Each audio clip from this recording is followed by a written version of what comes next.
September 14th, 2023. Welcome to Axiom News Live, where every Thursday we engage strengths to catalyze change. Here we start with what's strong rather than what's wrong, and to lift up the stories of people whose work in the world we become connected to and care about. I'm your host, Peter Pula.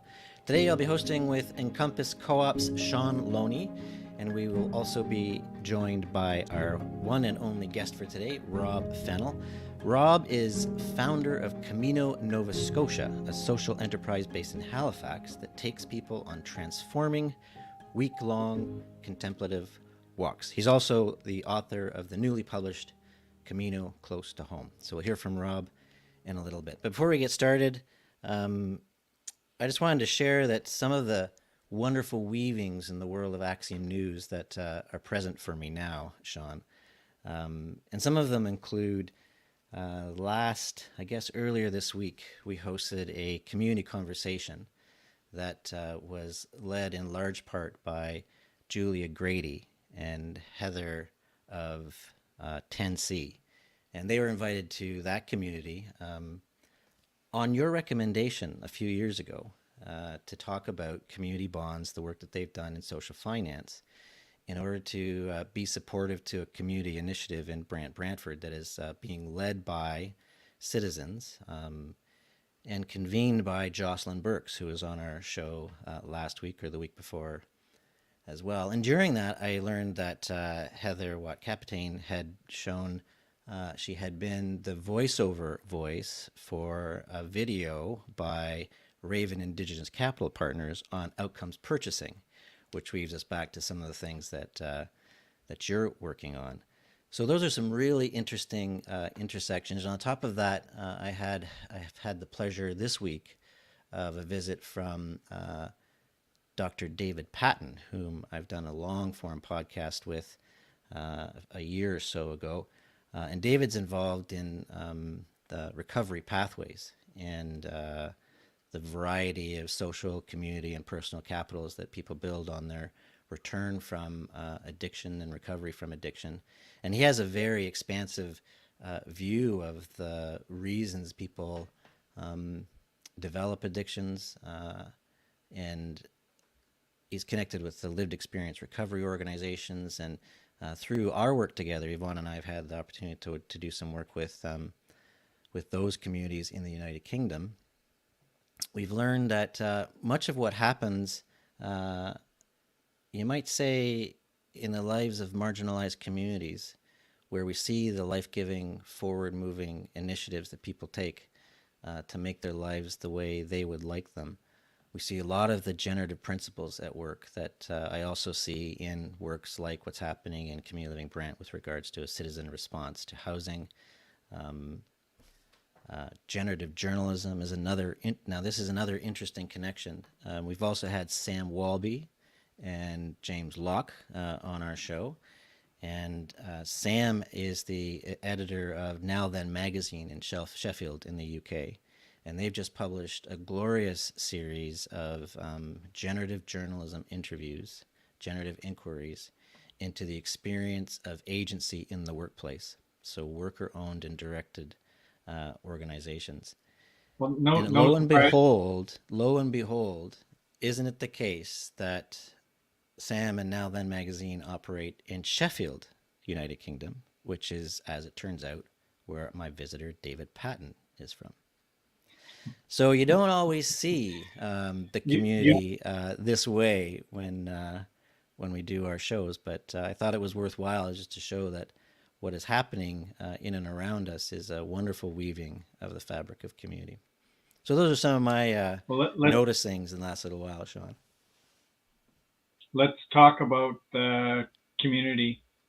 It's no surprise that a lot of these folks have something in common. We're selecting guests, and I love how you start the show, Peter, that we're creating the world that we want to live in, and we're initiating. And we're not hung up on ideology. We really like getting stuff done, and we're moving forward in new and creative ways, but in ways that are inspired by trends in the past. And today's guest, Dr. Rob Fennell, is no different. He's from the Atlantic School of Theology. He's a theology professor, and realized along the way, and looking forward to him telling us about this, about 350,000 people a year go to Spain to walk for 2 months, make themselves very uncomfortable in many different ways, and it's a trend. It And wouldn't be a so pilgrimage without it, probably. I suppose not.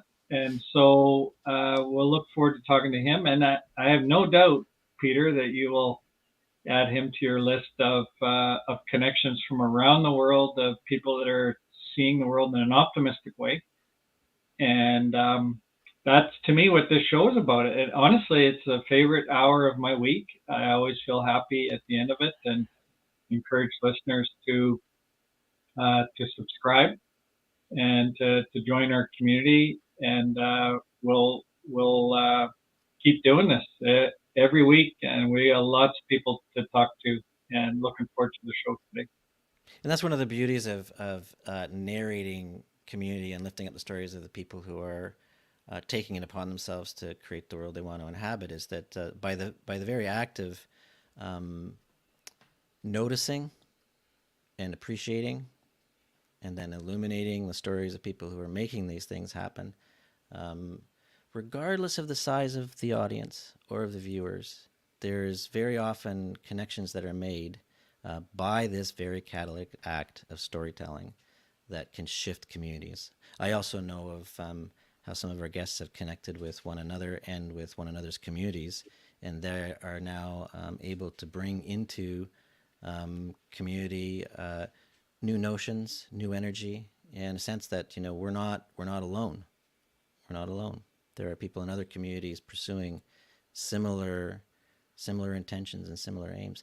Sean, you said when we met in the green room earlier that you're noticing some the way things are getting done is beginning to change. What are some of those shifts that you didn't get into them? So I'm kind of curious to know what you're sensing. Well, I co-founded Build in 2006, so that's a while ago now, 17 years, I guess. And the environment is completely different. Uh, for for starters, we didn't know what a social enterprise was in 2006. And to your point about, I remember seeing this thing on the internet, this term social enterprise, and I carried it around with me for a couple of days just in my head, and I remember Googling it and saw the description, and I told my coworkers, is that, oh, we're a social enterprise. But we were just responding to the needs in front of us. In Winnipeg's North End, the need was finding ways to employ people who otherwise wouldn't have access to labor market. And so we were using funding only, and then we added to that the doing work for Manitoba Housing. So we're turning government from a funder only into a funder and a customer. We make that flip, and that's the paradigm shift. And so we've been battling away at these colonial systems and just realizing we're learning so much. But now pretty much everyone knows what a social enterprise is. People know what social procurement is.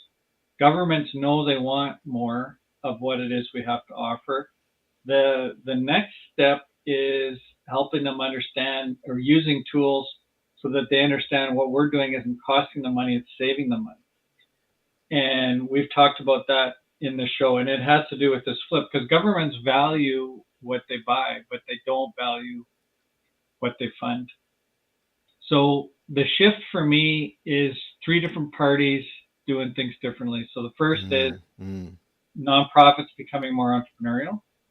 Right, and Julia and Heather spoke clearly about that as well in the events that we've hosted with them. They're offering community bonds, and all other things being equal, people are going to choose to invest their money in something that makes them feel good. Well, and they've even raised a community bond to invest in and support local enterprises and initiatives.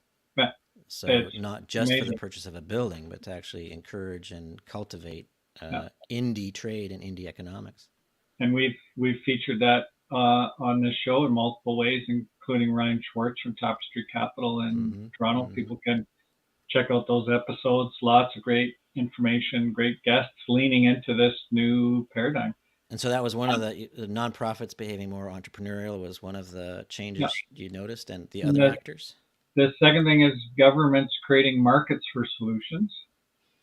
And, we're not talking Walmart here. This is only the social purpose sector, nonprofit sector can provide these solutions to these very expensive, stubborn social problems. And the And third some of thing the is, ways they're doing that is like outcomes purchasing yeah, and social procurement. We've had David LePage on once or twice, and we're expecting someone yeah, from BiSocial in the coming weeks to explore ways that governments can create those social value marketplaces as well. exactly. And here in Winnipeg, we're negotiating with the police, Peter, and they're creating a market for solutions.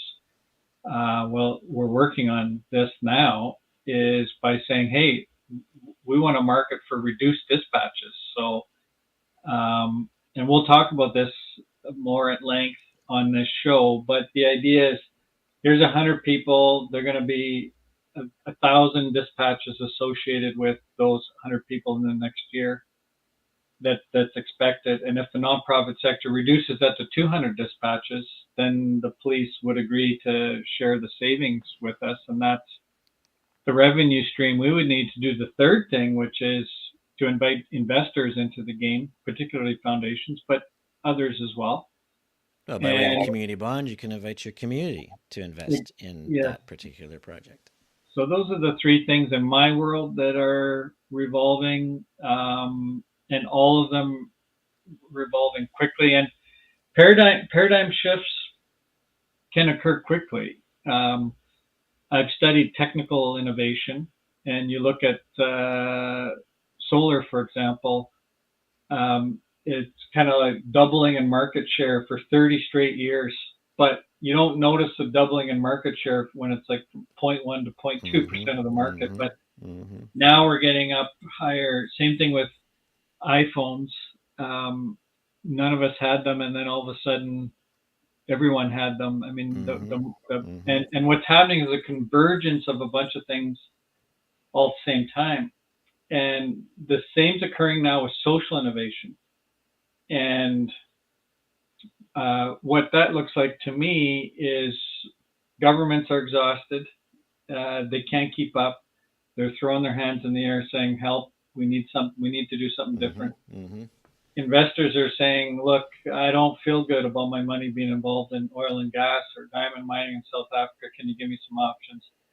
You've got nonprofits saying, look, we know what we're doing, but we need to use new tools in order to get where we need to go. You got young people wanting to add value to their careers, to do things that make them happy.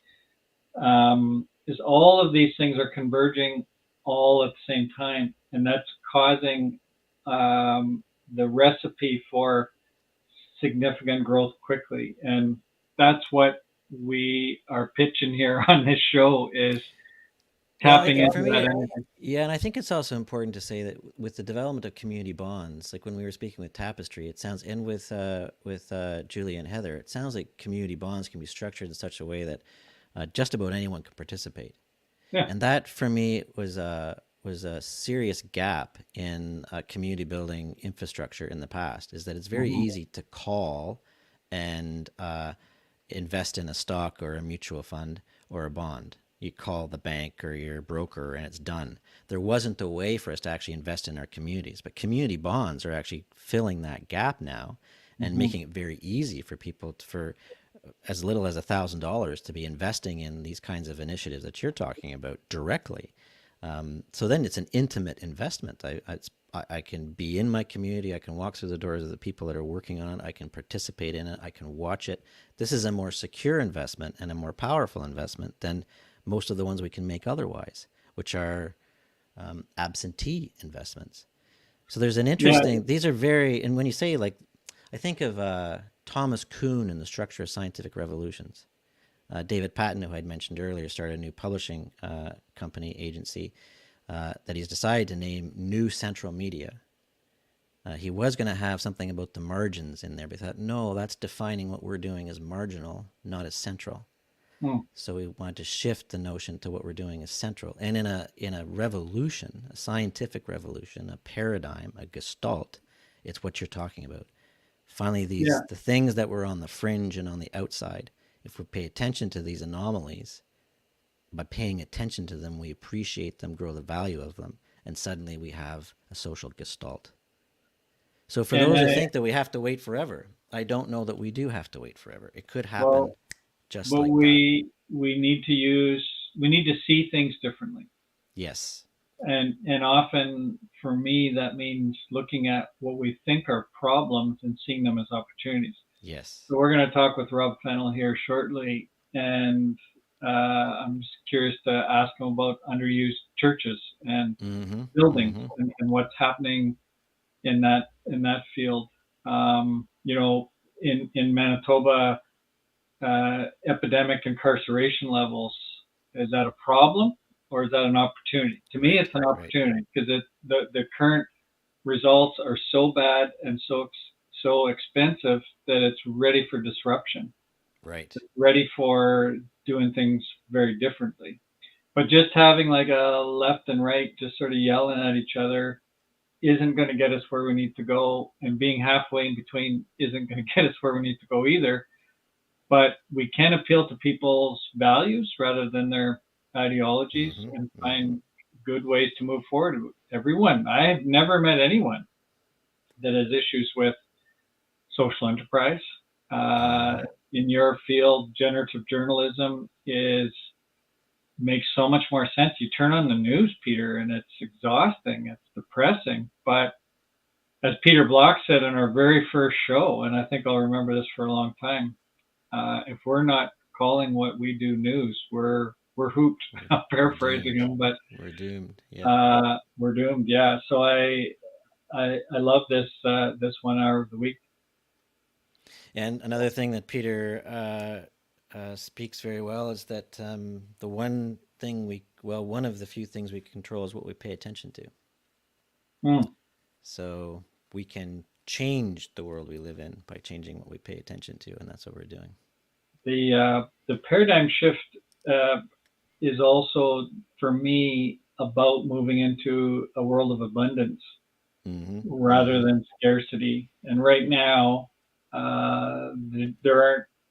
You would think there aren't enough resources for doing things that everybody wants more of to do. It's a system built around scarcity. And my colleague Raj Rathnavali, who heads up NAWO Global Energy in Camrose, Alberta, he's also trained as he's Cree, and he also is trained as a Buddhist monk. And he talks a lot about abundance. We have what we need. Mm-hmm. And Mm-hmm. the community bonds is a great example. Is going Absolutely. to the community and saying, look, you've got investment dollars. We can build some housing with those Yep. investment dollars. And So rather than sending it away, bring it home. yeah, and you get your rate of return, but you'll also get a social rate of return, which I think is a pretty valuable contribution. And along the way, conversations with ourselves about what kind of lives that we want to lead. And you know, if you're always chasing money, that's really a scarcity model too, isn't it? You'll never have enough, and it's not a nice feeling. But living in a world of abundance is amazing. So I think our guests connect to all of this, and I you keep saying we're 6 or 8 shows in. I think we're 10 shows in now, and It's what's on the script, Sean. That's all it is. so All we right. I think we should celebrate where we're at with this show and look Absolutely. forward to the year ahead. Absolutely. All right, so Yvonne's going to play for us an invitation to Cultivating Community, our bi-weekly feast for the soul, has been described by participants. And while she's queuing that up, I'll just say that, I've begun to wonder lately if we don't actually find ourselves living in heaven. The thing is to start behaving like it. All right, Mm. with that, Yvonne, why don't we run our invitation, and we'll come back in 90 seconds and spend a little bit of time with Rob Fennell. If you would like to experience genuine connection with others, being heard, patience, levity, and laughter, warmth, light, smiles, new, deepening, and healing relationships, then cultivate community with us. Coined by participants as a fortnightly feast for the soul, these 90-minute gatherings hosted by Axiom News offer a weaving of small group dialogue led by carefully crafted questions, followed by light, whole group reflection. Each dialogue round deepens connection and enlivens possibility between and amongst those who participate. All are welcome. Learn more and RSVP for our next gathering by visiting the Events tab in A New Commons, our sister initiative in Mighty Networks, at anewcommons.mn.co/events.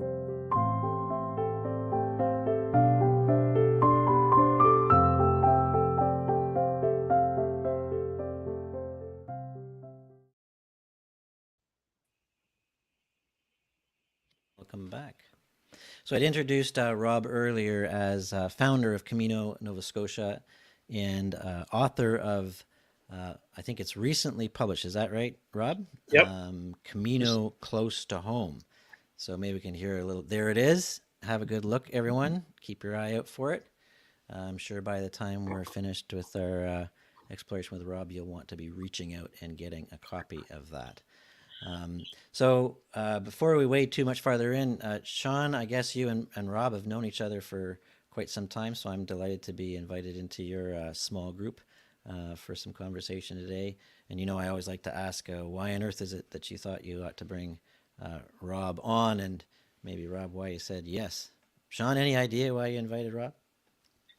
Well, Rob taps into a world of abundance in the way in Halifax and Nova Scotia, in the same way we're trying to do here in Winnipeg. And we had a conversation about 7 or 8 years ago. As you say, Peter, we've been friends for some time, and I was actually really pissed off at him because he started this Camino Nova Scotia. And the reason why I was upset is because it's such a great idea. There's 350,000 people a year going to Spain, and then he realizes, oh, we need to do something that's a little more accessible, closer to home. I don't have time to do this, and I completely wasn't taking my own advice. And Rob gave me my advice back, which is to say, you know, as friends cajole with each other, you idiot. You don't have to like big grandiose thing. Just start small. Just get some friends together and go for a walk. And so there's a Camino Manitoba now too, based on Camino Nova Scotia. But Rob, you graciously accepted our invitation, and yeah, we're curious to know what prompted you to say yes. Yeah, thanks. I think most of your story is true, Sean. So that's a good start. Very good start.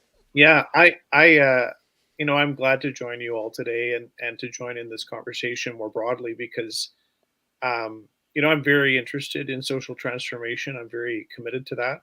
Broadly speaking, I mean, social improvement, amelioration, the quality of life that all of us can enjoy. And I think of all parts of society when I think of that.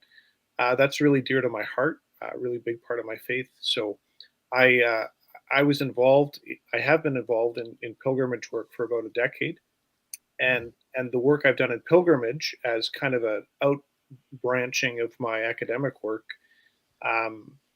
has really revealed to me some things that I didn't know. I mean, when I got going on it, I was starting pretty small. It was a kind of a pet project, kind of off the end of the desk sort of thing, but it's really taken a much more central place in my life. And I've learned a lot from the people who have participated. And I guess I would kind of summarize that by saying that the social transformation that I am longing for is very often present in pilgrimage participants, people who are going on pilgrimage. Now, we could talk all day about why people go on pilgrimage, but there is that theme that gets restated over and over. So there's personal transformation, but also social transformation and kind of a longing for that. And what I've noticed is that gets built through personal connection and community and through engagement with the natural world. So those two things came together very beautifully in pilgrimage. They do come together very beautifully. And my encounters with that and with pilgrims and participants has been very transformative for me personally. So I thought that kind of was in the wheelhouse of what you guys are doing, and that's why I said yes, and glad to join you. Well, you gave us in Manitoba some advice on how to start Camino Manitoba. I wonder if I surprised you a bit by telling you, you started a social enterprise. Was Yeah, that...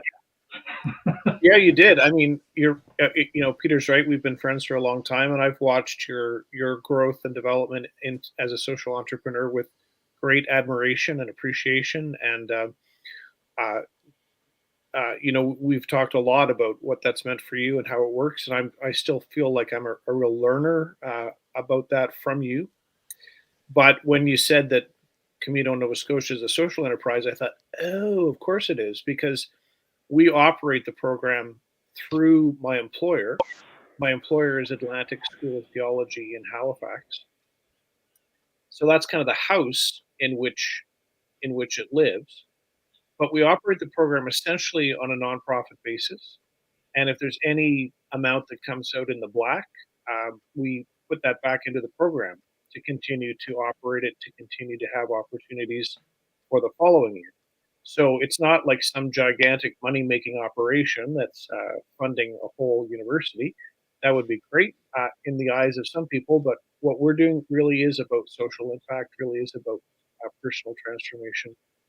And the model of operating that with that desire to take any surplus revenue, and there isn't a lot, but any surplus revenue goes back into what we're doing, and really the heart of it again is about the social impact. So yeah, I mean it's a kind of social enterprise. I think that didn't take me by surprise, but it's been helpful for me to think in those terms, and it also helps I think people resonate in a broader network and a broader community with what we're doing, Mm. understand that that's part of that broad picture. It intrigues them. So the thing that makes it social enterprise for me, in addition to all that, is that you're offering an experience in the market. People are paying. And tell us a bit about this past summer. I don't know if all your walks are over, but what is it that Camino Nova Scotia offers to people looking for a different experience? Yeah. Yeah, I mean, there's a way of thinking about that in terms of the flow of capital for sure. Like people are going to spend money. What do you want people to spend money on? I guess everybody could take luxury trips all the time, or people with that kind of money could do that. Not everybody can, and by having an opportunity for local pilgrimage, which is my big emphasis, that's why the book's called Camino Close to Home. We don't look to people to be exceptionally wealthy to begin with before we become interested in them. Mm-hmm. We want them to be as able as possible to access this kind of benefit or blessing of going on a pilgrimage. So the financial side of it, really kicks in when we have to kind of balance the books, but that's not the principal goal. The principal goal is to engage people in the social good and the personal good of what the long distance walking can provide. And again, that's something I could talk about for a long time, but the good that comes out of long distance walking really resonates back to the community that gets formed, to the self-awareness that gets formed, to the deeper connection and relationship people have with the land, which I think is so incredible when we start to discover ourselves as kind of participants in creation rather than occupiers of it or people who walk on top of the earth. We are actually part of the created order. We're part of the natural world. And you start to notice birds differently. You start to notice the fuzzy caterpillar that's crossing your path differently.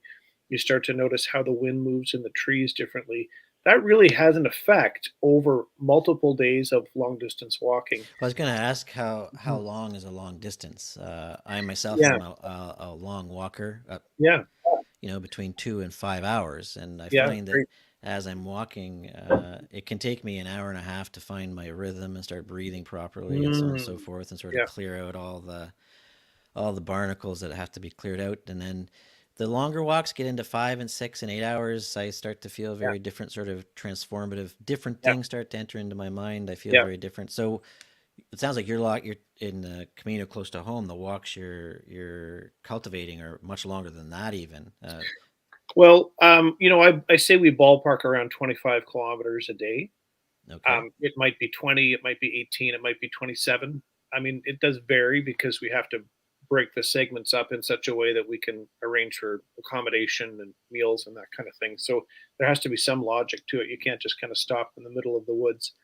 But you're right, like that distance of 2, 4, 6 hours of walking starts to change how you even are aware of yourself, and Mm-hmm. you get Mm-hmm. tired. This is another thing I've learned is that you get Mm. physically tired, which has an effect of actually making you more receptive and more vulnerable to the world around you. Now we put up a lot of guards and armor around ourselves, and we have kind of public presentations of ourselves, and we project a particular kind of image, even sometimes unintentionally, Mm-hmm. and that Mm-hmm. all starts to kind of break down or erode when you become physically tired. That's why people sometimes get very cranky when they're tired. Mm. But in the context of a community pilgrimage, we support each other, we build each other up. Okay. So even when you're cranky, there's still room to be a little bit grumpy, and then someone offers you a cold cup of water and a delicious piece of bread, and things kind of change again. Very interesting interplay between physical fatigue and exhaustion and vulnerability and emotional connection. It's a very interesting dynamic. I've seen it hundreds of times, and I really value it. I'm not trying to make people vulnerable. It just kind of happens in the Mm-hmm. context of Mm-hmm. that physical exertion. So we are traveling in communities, I guess, of gaggles and groups over how many days is the sort Yeah, of range of our days? our program. Normally we take up to 15 people Okay. because more than that we found required a whole other level of physical infrastructure that we couldn't sustain.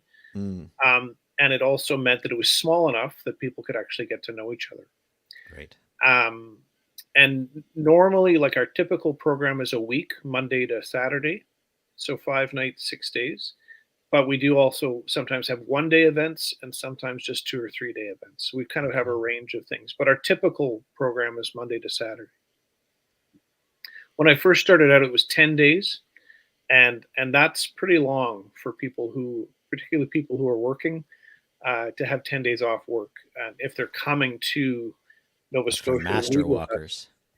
yeah, well, you do again. You get into a rhythm of it because every day is kind of feels the same. But it's Mm, a matter of accessibility. Again, we found that people mm. who were working just said we can't take that kind of time away from work or from home. So that's why we've condensed it into a week.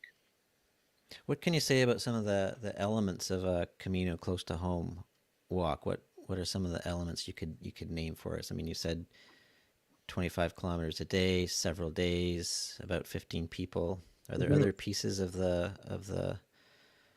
ecology that make up for a right and proper Camino walk? Yeah, well, I'll tell you what we do, and then I always encourage anybody who wants to have something similar to kind of discover their own pattern that would make sense. I think my camera's going to focus again here in a second. I notice a little out of focus. Um, Maybe I'm just disappearing. I'm not sure which it is, but Maybe we're tired and so we're maybe dissolving our we're tired of identities. resolving. Well, whether I'm Okay, fuzzy or not, we can hear you fine. that's good. So imagine, you've got 15 or so people sleeping in a community hall or a church hall or something like that. You wake up around 7 o'clock, have breakfast, get organized. We have just kind of a pickup meal that's prepared. People pick up their lunch. They pack a lunch. They pack up their gear. Their overnight gear goes onto our support vehicle, and they just take a little day pack with them with their water and their lunch and their first aid kit and maybe toilet paper. And that's it for the day, a very light pack. And we set out together as a whole group on the trail around 9 in the morning because it's very important to start together. Sometimes we have a photograph or we might have a prayer together, kind of depends on the group. And then people do walk through the day at their own pace. I really emphasize that. You don't have to stay with the whole group. In fact, that never really happens. So people will go in pairs or groups of 6 or alone or in whatever combination they like. They might rest partway through the day. They might pass someone partway through the day. They might find a creek where they want to put their feet in for half an hour, or they might stop and have their lunch. Any pace is fine. It's not a race. The people who are into marathoning and long distance running who join us tend to think it's a race and they have to get there as fast as possible and beat everyone to the next location. That actually kind of wrecks the experience. Just enjoy your day. Enjoy your walk. Don't worry about the pace. At the end of the day and through the day, we provide some water stops and some encouragement like that. But at the end of the day, you come into the next overnight location and there's a snack and a cold drink and a cool place to lie down or sit down. We have a meal, an evening meal together. It's very important, again, that we have that meal together. In the evening, we could have a range of things, maybe find a shower. That's often popular. Maybe watch a movie, maybe have a guest speaker or some music. And then we always end the day with what is called the examine, although that's a very old-fashioned word. What it really is. Old-fashioned words can be good if we remember what they mean. Yeah. Circle time. Circle time is some okay. All right. And we just, I mean, when I'm leading them, I just say, so tell me about your day. And people say, oh, I got a new blister. Or they say, my daughter has cancer. Or they say, I'm just coming out of a divorce.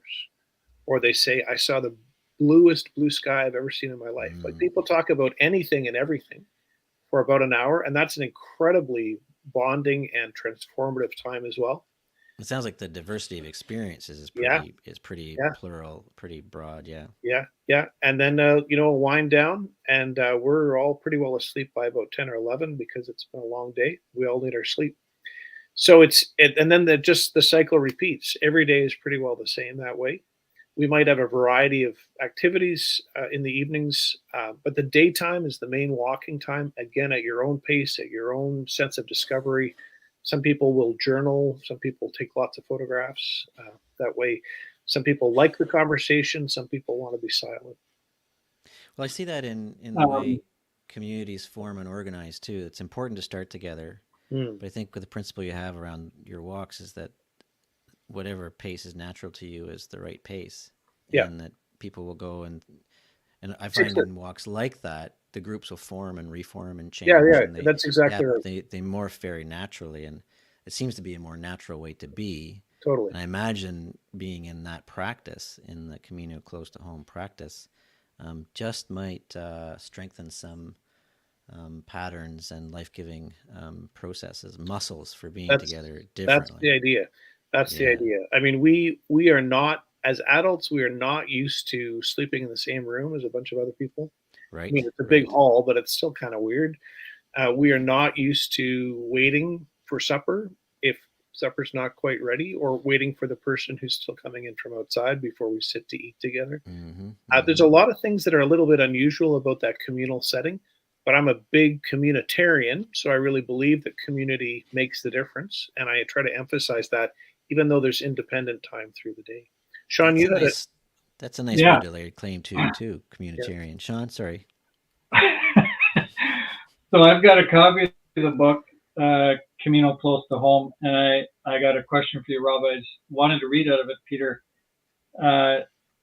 Rob writes, the deep who am I question can be a little frightening. Modern Western culture tends to tell us that we are consumers, customers, units of purchasing power. Is that all? Surely not. Indeed, these identities are minor, tertiary concerns beside the large and lasting meanings of being human. Rob, comment for us on the Camino Nova Scotia, or the pilgrimage closer to home, and the whole movement and what it offers society that is struggling so much now with greed and scarcity that we talked about earlier, and a connection to our spiritual well-being. Yeah.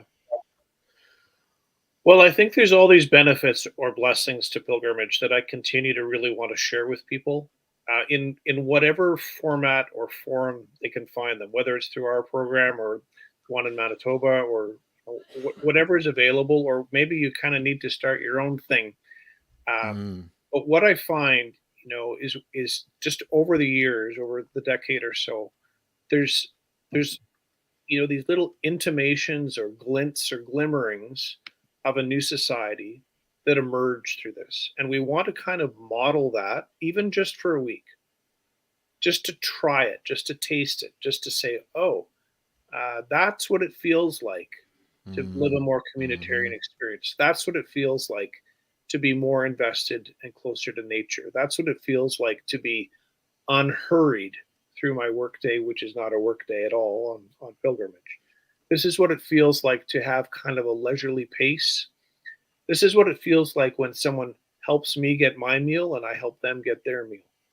And just to taste that and feel that and have that little bit of alternative society, so to speak, just for a few days, or kind of a retreat from the norm. And we do hope that will change people's perspective just by trying it out. No one can go on pilgrimage indefinitely, but the experience, I think, can shape people's imagination. So what we notice, and I think this is true for many of our participants, is a deeper relationship with creation and a different appreciation for creation. I mean, we've done a lot of environmental activism the last 20 or 50 years, but I'm not talking about twisty light bulbs, you know, but I'm talking about genuine commitment to ecological well-being, a Mm-hmm. deep awareness of who I am as part of the natural world, as part of it, not just a user of it, how I belong to the land, that indigenous teaching that the land doesn't belong to us, but we belong to the land. That's a very different way of understanding ourselves, but you can feel it on a pilgrimage, I think. Mm-hmm. There's a Mm-hmm. deeper appreciation for community, uh, uh, seeing that the community is a source of hope and sustenance and encouragement and inspiration and fun. Um, there's a And not deeper just an relation. appreciation for community, Robert. It sounds like Yeah, an experience of community. yeah, totally. And it's Yeah. intentionally built that way Right. without a lot of guardrails or prescriptions, like you have to be communal in this way. It very spontaneously emerges every single time. I notice a deepening appreciation that our participants have for the reality of human beings. Like, uh, you start to notice people's imperfections a little bit, and you see their flaws and their frailties, but you also see that all these people are kin to me. They're also part of the human family. They're not Mm-hmm. just strangers that I just met. But we learn to accept people as they are, forgive them, feed them, support them, learn to love them. Some of our participants become very, very close friends even in that week. And then the last thing that I think relates is that people have this different appreciation of their relationship to time and their relationship to work and to technology, because we Mm-hmm. encourage people to unplug as much as they can, and to the land again. So, how are we going to spend our life energy? How are you going to Mm-hmm. pass or use the time that you've been given? How do you want to fill your day? Do you want just to be about pursuing and getting and accumulating and having stuff and making more money? And like, if that's your thing, I guess okay. But are there alternatives? Is there another way to be in the world? Obviously, we need to make enough to pay the rent and put food on the table. Obviously, that's essential. Um, but we also have a role in this world of being good stewards, people Mm-hmm.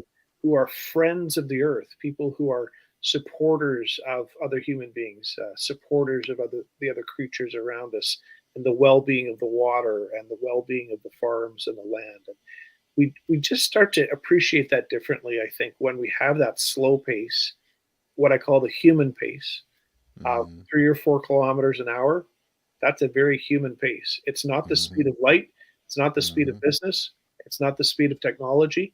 It's not the speed of the internet, but it is a human I pace. find it's my average pace. Sure. Yeah. Yeah.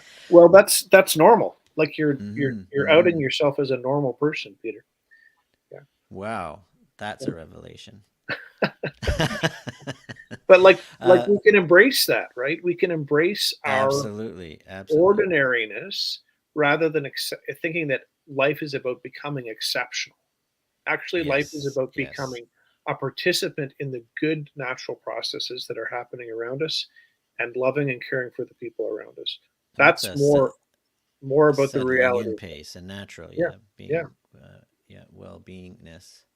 What advice, Rob, do you have for communities that, like churches, are being invited, I think, to offer what they've been offering maybe for years, but in a different way?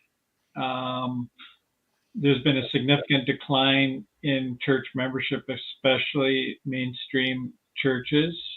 You've written as well about communities in the church context that are very lively. Mm-hmm. What's the connection? What would you offer as advice to communities that might think that they're struggling but don't necessarily see a path forward? Yeah, I did write another book recently with a colleague and friend called Russ Day, Daye, and our book there is called Turning Ourselves Inside Out, and it's all about thriving local communities, local faith communities, and how they're not just focused inwardly, but they've turned themselves inside out to serve the world around them and be much more aware of that world. So the connection, to this pilgrimage work is that the local community, whether that's a congregation or a service club or any kind of organization that realizes it doesn't exist only for its own sake. It doesn't exist only for the sake of its own members. Now, this is a little bit counterintuitive again, but any kind of local organization like that, including church communities, can reclaim that wider mission, that wider purpose of serving and caring for the world around them. And you start to see, for instance, the churches that are sometimes, declining in numbers in terms of their own participants, are still incredible assets in every community, both the physical building as well as the kind of organizational strength that they have just by being a community and their way of modeling friendship and welcome and inclusion and meals and all kinds of things. So that's an already existing asset that isn't about money. I mean, you have to pay the heating bill, but the building itself can be repurposed. And we've seen people starting up social enterprises within the church buildings. We've seen people starting cafes within their church buildings. Churches have often been places where community groups have been hosted, anything from scouting and guiding to AA and recovery groups. People have done food banks through the churches and clothing banks. Those are all pretty common, and there's already kind of a script for that. What we're seeing now is more and more interest in transforming a church property into transitional housing or emergency housing or refugee housing or immigrant housing because of the massive cost of finding a place to live, because of the scarcity of rental accommodation in many places in the country right now, affordable rentals anyway. And, if you've got a church plant, a church facility that isn't in full use, why not? Like, what would happen if, we took that room that nobody ever uses, or that whole section and wing of the church that nobody ever uses, is just getting dusty, and made it into a bit of a living space for someone who needs it for a month? What if we did it for a year? What if we did it for 6 months? So in the other book, for example, we had a fantastic community we interviewed who had really committed to providing sanctuary for a refugee family that were under threat of deportation. And it really changed them. It changed the community to be hosts to that family. So there's all kinds of assets that already exist within churches and I'm not talking about writing checks. I'm not talking about paying out hundreds of thousands of dollars to someone else to do something good. But you yourselves in the local context have something incredible to offer. And you just kind of have to be imaginative and creative and faithful and think a little bit like, what does our community need from us right now? What could we be doing with that asset, physical asset, social asset, structural asset, communal asset? How can we offer that? How can we turn ourselves inside out? The tool of social enterprise is interesting. I've also done workshops with churches and faith communities, and invariably somebody will say, "Oh, well, the church shouldn't be participating in economic activities," and I say, "Well, do you rent space in the building?" "Oh yeah, yeah." "Okay, well, that's a social enterprise activity." "How about a rummage sale?" "Oh yeah, yeah." "No, that's a social enterprise activity too."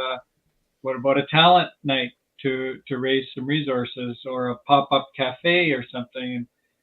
And I think that this is something that churches have been doing for a long time. And what you are showing with Camino Nova Scotia is you can also use the gifts that the church has to offer alternatives to what people have. Right now is 8 weeks in the summer, and you're giving people a different, tourism option that isn't like going and extracting from somewhere, but really being able to start in September, fresh new look on life.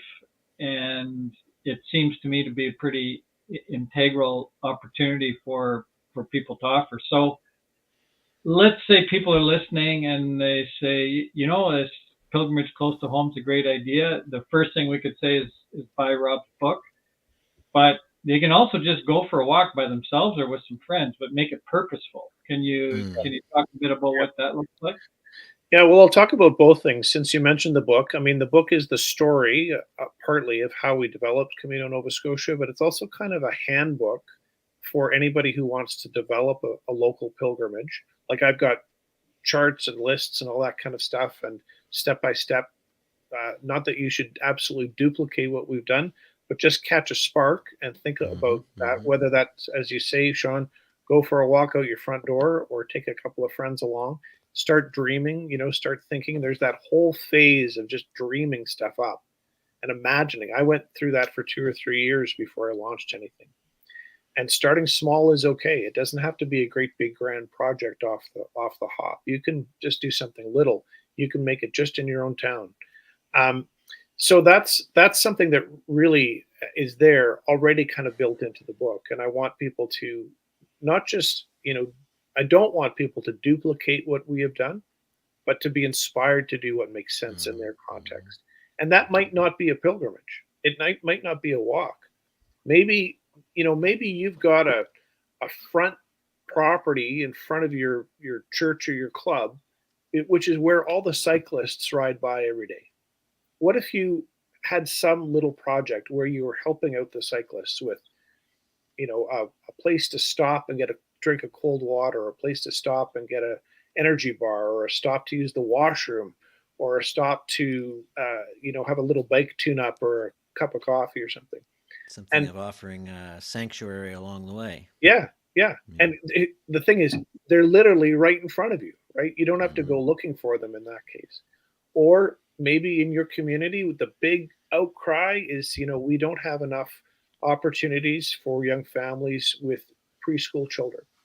So what can you do? What can you offer? How can you repurpose your space? And don't make the focus on making money, make the focus on service. And a good service will attract the kind of money it needs to make things happen. And it's, again, not about making a big profit. It's not about, finding some magical funding solution. It's about taking ourselves and extending ourselves to serve the wider community. And just noticing what's around us, where the needs are. That's the place to start. Rob Fennell, you're a gift in many ways. What a rich conversation. If you were to go to the community broadly and ask them for what it is you might need to really expand the impact of your work, What might that look like For our program? for anything? Just what's alive for you right now in your career. You know, what would you want to ask of the community? Or Peter, you might be able to translate for me. Oh, Well, I was thinking what I would, because we'd love to have you back, Rob, and one of the things we're looking to do with this show is to check in with people on what's sort of current and alive. And you've got the books out now, and I think we've got a beautiful backdrop to why that was important to you and the kinds of things it's making real in people's lives. What's next for you? okay. And then we'll check in a little while and see how that went. Thank you. Well, I remain committed and involved with Camino Nova Scotia. I'm not actually the director anymore. I'm the founding director. So I do some kind of back end work to make it possible for the front end to work. I will be leading one of the pilgrimages in October. So that's Nice. coming up next month. And I have a chance to be back in the field with that. And that's in Halifax? It's in the That south walk? shore of Nova Scotia, which is near Okay. Halifax. Yeah. Okay. Yeah. And then I'm turning to some academic work, which is a research project engaging with a lot of different communities, actually all over the world. So I could maybe come back and talk about that one, but that's still kind of in development, so not ready for prime time. All right, so I'll jump back to the question Sean was fishing around for, and that is, given your next steps, what is it you would like, want, or need from the folks around you to make those things work as wonderfully well as they could? Okay. Well, I mean, I'm always up for a good story, So tell me the story of how you got inspired to do a thing. That's what I love to hear. Nice. Tell me the Beautiful. story, because on pilgrimage we say there is room for the long story, the long conversation. I always say we have a bunch of 30-second conversations at the water cooler. We have maybe a 3-minute conversation with our neighbors. But when do we have time for the long story? And I'll tell you, it's on the long walks. There's time for the long story. And we listen each other into being. So that's a quote. That's not my line. That's all right. If it's we good enough to listen- steal, it's good. we listen each other into being. And by listening to you, I want to hear the story. I want to hear about how you just caught a spark and tried something. Doesn't even Right have on. to have worked out. I'm okay with batting 500. Every other thing's going to fail. That's okay. We just get back on the horse and try again. And that's part of the generative and exciting part of this kind of work. Beautiful. Okay. All right. Thank you, Rob. We're coming up close on time, so maybe why don't we just do a quick round on perhaps what meaning was made for each of us during our conversation today, or what's alive or burbulating as a result of the time we've spent together. I'll take my summary time, Peter, and in Rob's book, Camino Close to Home, product placement, he talks about the 9 pilgrim virtues. And so these things must be thousands of years old. He says, no. I wrote those, Sean. I really did. They're not ancient. I wrote them. I know, yeah, that they're. But listen to them, and I'll turn it over to Rob for his reflections on our conversation. Community, sharing, serving others, perseverance, prayer, reverence for care for creation, patience, simplicity, and gratitude. I think those are pretty good virtues to not just walk by, but live by as well. Mm-hmm. I think for me, this some of the story told about how the walks unfold, Rob. Like, it's important to start together. Mm-hmm. That there is a natural pace, and to enjoy the walk. And I found myself wanting to also switch in the word enjoy the work. I think the way we are in life could be greatly informed and practiced and experienced in the long walks together that you speak of. So that's a feeling that I'm leaving our time with. Nice. And you, Rob? Yeah, well, just let me jump on that for a sec to say, in the long walk, you remember you're not in a rush. So you can literally stop and smell the flowers. You can literally photograph a flower. You can literally photograph a bug. And then at the end of the day, you can tell someone about it. And that little moment of joy, that little glimmer, actually supports and buoys them up as well. The reflection I wanted to offer very, very briefly is remembering an author called Edwin Friedman, who wrote a terrific book called Generation to Generation. And one of the things he said is, if you're in the midst of a chaotic and dysfunctional system, you might not be able to fix the whole thing yourself, but you can add health. And I love that phrase. Love it. You can add health, and that helps the whole system, and it helps you be healthy too, because you're not just despairing, you're not just broken, you're not just going, everything sucks. I have agency. I have a possibility of contributing something. I can add health. And that's a beautiful, beautiful motto, I think, that I got from Edwin Friedman, and kind of applies to any situation. Beautiful. I love it. Hear, hear, and amen to that. So be it. All right. All right. Thank you, Sean, and thank you, Rob, for joining us and making together this wonderful and generative conversation. I am walking away with images of the future that is already here, and feeling it. So thank you for making the world the place that we would all like to inhabit. So with that, we'll call our time together closed. Join us again next Thursday at 2 o'clock Eastern Time, 7 p.m. in the UK. In the meantime, please do subscribe below. You can find us also at axiomnews.com, on LinkedIn, Facebook, and X. I'm your host, Peter Pula. Thanks for listening.